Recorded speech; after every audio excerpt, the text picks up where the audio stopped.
Colette Mélot. Merci Madame la Présidente.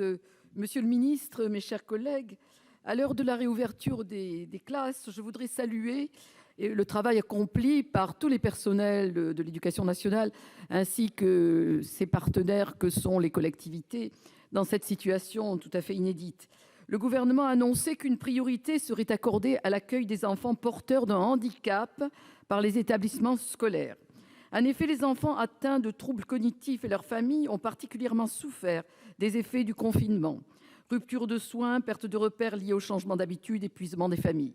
Si bien que le retour à l'école était très attendu des parents comme des enfants. Pourtant, en dépit des annonces du gouvernement, on a pu constater dans un certain nombre d'écoles des parents d'enfants porteurs d'un handicap se heurter à un refus d'admission.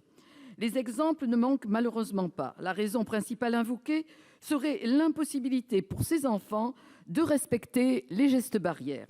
Les associations de défense des personnes handicapées et les fédérations de parents d'élèves plaident pour que le gouvernement garantisse un droit à l'éducation pour tous les enfants. Il est regrettable de constater que les enfants les plus fragiles sont les premières victimes du déconfinement.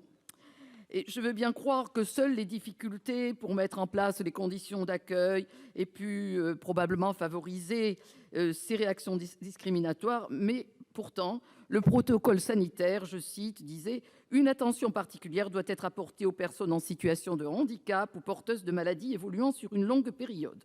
Monsieur le ministre, alors que le gouvernement affiche clairement sa volonté de bâtir une école inclusive, et comme le souhaitent parents d'élèves et fédérations d'associations de défense des personnes en situation de handicap, êtes-vous prêt à mettre en œuvre des mesures concrètes permettant d'accueillir ces enfants dans de bonnes conditions? Merci. Monsieur le ministre, vous avez la parole. Merci Madame la Présidente. Madame la sénatrice, c'est évidemment un des sujets très importants de la période actuelle et qui fait d'ailleurs écho à un sujet structurel de notre système. Vous le savez, c'est l'une de nos plus grandes priorités, suivie d'ailleurs par le Président de la République. Et pas plus tard qu'hier, j'étais avec Sophie Cluzel en visioconférence avec tous les recteurs et les directeurs d'ARS de chaque région de France pour uniquement le sujet que vous avez évoqué. Avec à la fois des enjeux de court terme, que se passe-t-il pour les élèves en situation de handicap en ce moment même, et comment préparons-nous la rentrée. S'agissant du premier point, la période de confinement a été particulièrement dure pour les élèves et leurs familles ayant un handicap. Et nous avons cherché à en tenir compte le plus possible. Le président de la République lui-même a provoqué une dérogation aux règles du confinement pour tenir compte de la situation des élèves autistes. Et nous avons publié toute une série de ressources tenant compte de chaque handicap pour aider les familles dans cette situation de confinement. Et d'ailleurs, ces ressources sont sur notre site EduScol et sont, je crois, saluées par les associations. S'agissant du déconfinement, nous avons évidemment défini les élèves handicapés comme étant un public prioritaire.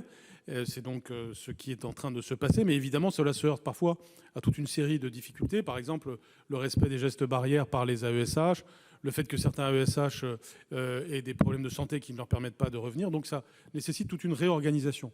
Mais nous sommes véritablement concentrés sur cela, en lien avec les associations. Et nous y travaillons en lien avec le monde médico-social, avec notamment des personnels issus des IME qui viennent dans les établissements pour nous aider. Bien sûr, la situation comporte beaucoup d'imperfections, mais là aussi, ça fait que 8 jours maintenant. Et au fil du temps, nous allons, je pense, sans arrêt améliorer les choses.